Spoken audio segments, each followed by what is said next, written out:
ব্যথা মাপার একটা ইউনিট আছে। ব্যথার তীব্রতা কতখানি তা মাপার একটা একক আছে। মেডিকেল সায়েন্স বা চিকিৎসা বিজ্ঞান বলে 45 ইউনিট ব্যথা বা পেন একজন মানুষ সহ্য করতে পারে। ব্যথার তীব্রতম মাত্রা যদি ছাড়িয়ে যায়, 45 ইউনিটের বেশি হয়ে যায়, তাহলে মানুষ মারা যায় অথবা অজ্ঞান হয়ে যায়। মা যখন সন্তানের জন্ম দেন তখন 45 ইউনিট ব্যথা নয়, 57+, 57 ইউনিটের বেশি পেনও ছাড়িয়ে যায়। নমস্কার, আমি পূর্বা ব্যাঙ্গালোর থেকে বলছি। কাছে দূরে, দেশ ও দেশের বাইরে যে যেখান থেকে আমার ভিডিওটি দেখছেন, সকলকে আমার আন্তরিক শুভেচ্ছা। ব্যাঙ্গালোরে বাঙালি চ্যানেলে আপনাদের সকলকে আবারও স্বাগত। আজ মাদার্স ডে। আমাদের কাছে প্রতিদিনই মাদার্স ডে, ফাদার্স ডে। প্রতিদিন মায়ের সাথে কথা হয়, মায়ের জন্য চিন্তা হয়, আর যারা মায়ের কাছে থাকে তাদের কথা তো আলাদা। এই মাদার্স ডে, ফাদার্স ডে বিদেশিদের জন্যই লাগু হয়। তারা মা বাবার সঙ্গে থাকে না, তাই একটা নির্দিষ্ট দিনে মায়ের সাথে, বাবার সাথে সময় কাটায়। আর আমরা বাঙালিরা উৎসব খুঁজে বেড়াই বা আনন্দ বা উৎসবের বাহানা খুঁজি। সোশ্যাল মিডিয়ার দৌলতে প্রত্যেকে প্রত্যেকের বাবা মাকে দেখতে পায়। কেউ কেউ মাকে ওই দিন ভালো গিফট করে, মায়ের জন্য কেক কাটে, বেশ ভালোই লাগে, খারাপ কিছু লাগে না। তো আজকে আমি সন্তানদের জন্য 5টা পয়েন্ট বলবো। আমি জানি আমার ছেলের বেশ কিছু বন্ধু আছে যারা খুব ধীর স্থির শান্ত, তারা আমার ব্লগ কিন্তু মাঝে মাঝে দেখে। তো আমি তাদের উদ্দেশ্যে 5টা পয়েন্ট কিছু কথা বলবো, সেগুলো প্লিজ তোমরা একটু মন দিয়ে শুনবে। আর শুধু সন্তানদের জন্য না, আমি মাদেরও বলবো যে এই কথাগুলো একটু প্লিজ মন দিয়ে শুনবেন। আজ আমি যে 5টি পয়েন্ট বলবো, সেই পয়েন্ট 5টা আপনারা খুব মন দিয়ে শুনবেন এবং নিজের জীবনে অ্যাপ্লাই করার চেষ্টা করবেন।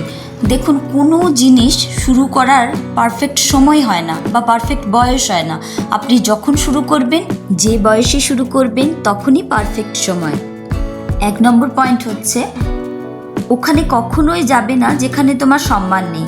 যে জায়গাতেই সামান্য আভাস পাবে, সেই জায়গা সম্পূর্ণভাবে ছেড়ে দেওয়া উচিত। যেখানে তোমার কোনো ভ্যালু বা মূল্য নেই, কোনো রেসপেক্ট নেই, সম্মান নেই, সেই জায়গা মরে গেলেও যাবে না। 2 নম্বর হচ্ছে, প্রত্যেক মা বাবা সন্তানকে এই কথা নিশ্চয়ই বলে থাকে, কোনো সময় কারোর সাথে তুলনা করবে না, কম্পেয়ার করবে না। পুরো ব্রহ্মাণ্ডে, পুরো ইউনিভার্সে তুমি একমাত্র একা।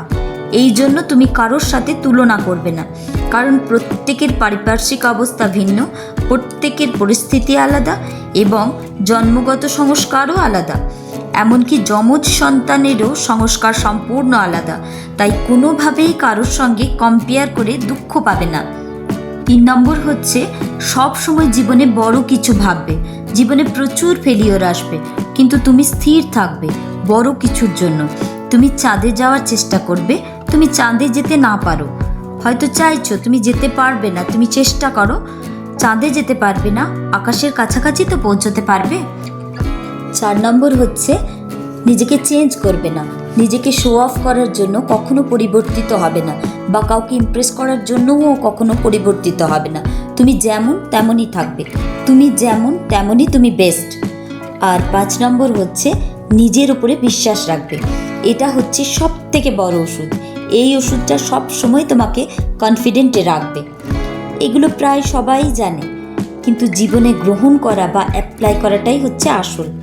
তবে প্রত্যেক সন্তানকে একটা কথা বলবো, যখন মা থাকবে না তখন আফসোস করার থেকে এখন একটুখানি মায়ের কাছে বসো, মায়ের কথা শোনো। প্রত্যেক মা তোমাদের কাছ থেকে একটুখানি ভালোবাসা, একটু ভালো ব্যবহার চায়, আর কিচ্ছুটি চায় না। বন্ধনমুক্ত হওয়াটাই হয়তো প্রকৃতির নিয়ম। মায়ের বারণ, এখানে যাবে না, ওখানে যাবে না, এর সাথে মিশবে না, ওর সাথে বসবে না, এটা খেও না, ওটা করো না। আর তোমরা এইসব থেকে মুক্তি পেতে চাও, স্বাধীন হতে চাও, স্বাধীনতা পেতে চাও। যে স্বাধীনতার জন্য আজ মায়ের সঙ্গে তর্ক করবে, ঝগড়া করবে, এমন দিন আসবে যখন তুমি সম্পূর্ণ স্বাধীন হবে, তোমার নিজের জগৎ হবে।